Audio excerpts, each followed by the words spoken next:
প্রিয় দশম শ্রেণীর ছাত্রছাত্রী বন্ধুরা, আজ আমার প্রথম ক্লাস। আমি আমার ক্লাসে তোমাদের সকলকে স্বাগত জানাই। আমি তোমাদের বাংলার ম্যাম প্রতিমা। চলো, তোমাদের সঙ্গে পড়াশোনা করার আগে একটু আমরা গল্প করে নিই। গল্প করতে তোমরা সবাই ভালোবাসো তো? নিশ্চয়ই সবাই গল্প করতে ভালোবাসো। তো তোমরা কখনো কেউ কোথাও ঘুরতে গেছো কি? হ্যাঁ, তো সকলেই কোথাও না কোথাও ঘুরতে গেছো। যেমন তোমাদের কোনো আত্মীয় বাড়ি, মামা বাড়ি, মাসি বাড়ি, পিসি বাড়ি, এই সকল জায়গায় গেছো কি? সকলেই জানি গেছো। এই সকল জায়গাগুলোতে যাওয়া স্বাভাবিক। আবার অনেকে কি এই মাসি বাড়ি, মামা বাড়ি, পিসি বাড়ি এই সকল জায়গাতে থেকে কিন্তু পড়াশোনা করে। নিজের বাড়ি থেকে পড়াশোনা করার অসুবিধার কারণে অনেকে এই সকল জায়গাতে কিন্তু পড়াশোনা করে। সেরকম আমরা যে এই গল্পটা পড়ব, সেই গল্পের লেখক কিন্তু ছেলেবেলা থেকে তার পিসি বাড়িতে থেকে কিন্তু পড়াশোনা করেছে। দীর্ঘ 25-30 বছর পর লেখক তার পিসি বাড়ির পাশের মাঠ দিয়ে যখন যাচ্ছিলেন, তখন কিন্তু তার সেই পিসির কথা মনে পড়ে। পিসি মারা যাওয়ার পর তিনি কিন্তু সেই গ্রামে আর কখনো যাননি। আজ 25-30 বছর পর তার মেয়ের বিয়ের পাত্র খোঁজার জন্য তিনি কিন্তু ওই শাবলতলার মাঠের পাশ দিয়ে যাচ্ছিলেন। লেখক বিভূতিভূষণ বন্দ্যোপাধ্যায় এই শাবলতলার মাঠের পাশ দিয়ে যাচ্ছিলেন। লেখক যখন তার শৈশবকালে এখানে তার পিসি বাড়িতে থাকতো, এখানে পড়াশোনা করতো। কোথায় পড়াশোনা করতো বলো তো লেখক? হ্যাঁ, লেখক দুর্গাপুর প্রাইমারি স্কুলে কিন্তু পড়াশোনা করতো। সেখানে পড়াশোনা করার সময় তখন যে প্রাকৃতিক পরিবেশটা শাবলতলার মাঠে দেখেছিল, এখন কিন্তু সেটা নেই। সেখানে কি হচ্ছে, কি বসছে? সেখানে নাকি কলকারখানা বসছে, তারপর তোমার রেল লাইন বসছে। তার ফলে কি হয়েছে না, এই গাছপালা সমস্ত কিন্তু কেটে ফেলা হচ্ছে এবং সেগুলো কেটে নতুন করে সেখানে রেলগাড়ি চলার জন্য রেল লাইন বসানো হচ্ছে। সেখানে কাঠ বোঝাই গাড়ি, তারপর তোমার বালি, সিমেন্ট এই সকলের ছড়াছড়ি। লেখক কিসে করে তার মেয়ের বিয়ের জন্য পাত্র দেখতে যাচ্ছিল বলতে পারবে তোমরা কেউ? হ্যাঁ, গরুর গাড়ি করে যাচ্ছিল। তো এই গরুর গাড়ি করে যখন সে যাচ্ছিল, তখন কি করলো না, ওই গরুর গাড়ির গাড়োয়ানের কাছ থেকে জানতে পারলো যে কটা গ্রাম নিয়ে এই কলকারখানা গড়ে উঠছে। তোমরা বলতে পারবে? হ্যাঁ, উইবাজিতপুর, মনসাতলা, ছাওয়ালমারি, বেদেপোতা আর হাঁসখালির চর, এই 5টা গ্রাম নিয়ে কিন্তু এই কলকারখানা গড়ে উঠেছে।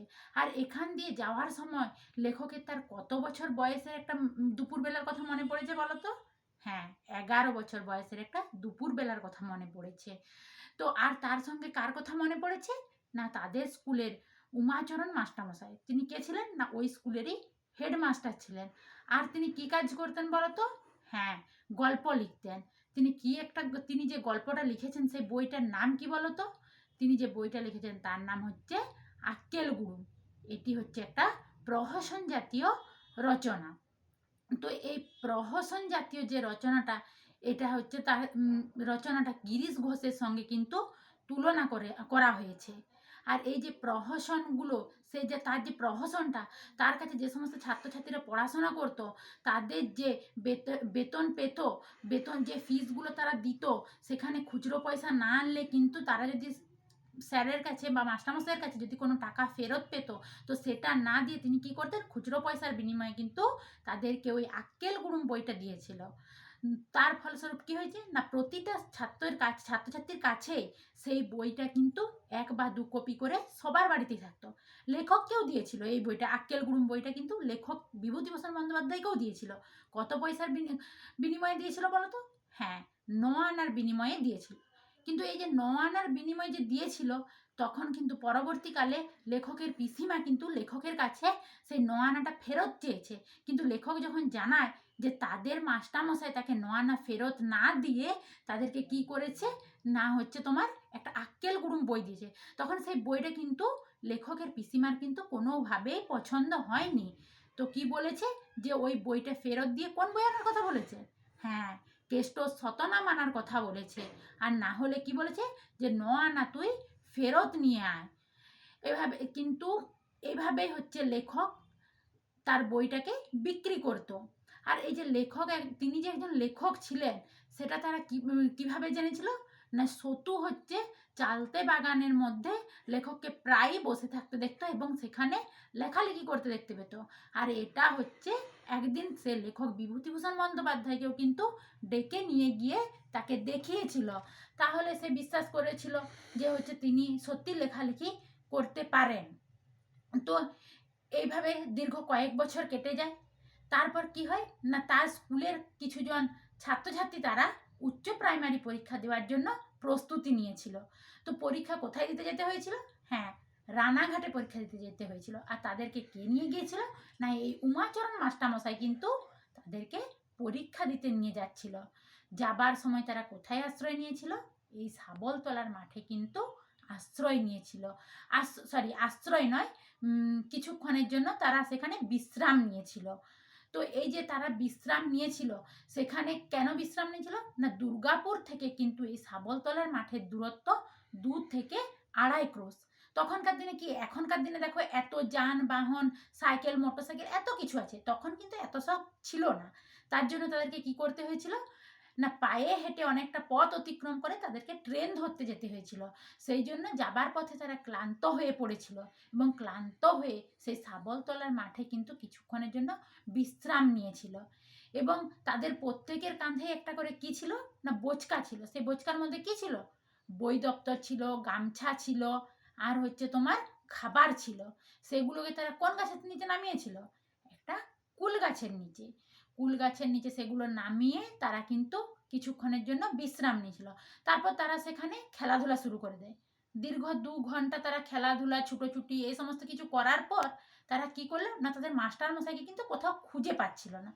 তারপর তাদেরই মধ্যে একজন সারদা বলে একটা মেয়ে ছিল, সে কিন্তু মাস্টারমশাইকে দেখতে পেয়ে তাদের সকলকে ডাকে এবং সকলে চুপি চুপি দেখে যে মাস্টারমশাই কুঝোপ বলে একটা ঝোপ আছে, সেই ঝোপের আড়ালে কিন্তু বসে আপন মনে পাগলের মতো হাসছে এবং বক বক করছে। তখন তারা বুঝতে পারে যে স্যার বোধহয় কিছু লেখালেখি করছে। তারপর এদিকে সন্ধে হয়ে যাচ্ছে। সন্ধে হওয়ার জন্য তারা কি করছে না, স্যারকে ডাকছে এবং স্যারকে ডেকে নিয়ে গিয়ে তারা রানাঘাট যাওয়ার জন্য ট্রেন ধরার উদ্দেশ্যে রওনা দেয়। আর ঠিক তখন কি হয়, তখনই তোমার লেখক ঠিক তখনই উমাচরণ মাস্টার মশাই পেছন ফিরে তাকিয়ে বলে যে দেখো এখানটা কিন্তু খুব সুন্দর।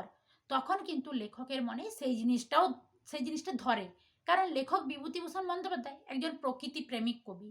তিনি আগেই এই জায়গাটার প্রতি মোহিত হয়েছিলেন। এই অপরূপ দৃশ্যটা তার মনও কেড়ে নিয়েছে।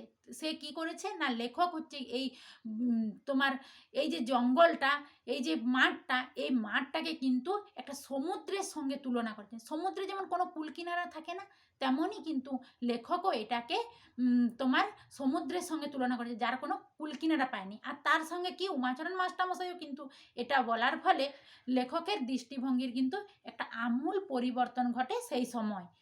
এর ফলে তিনি কিন্তু পরবর্তীকালে লেখালেখি করতে শুরু করেন।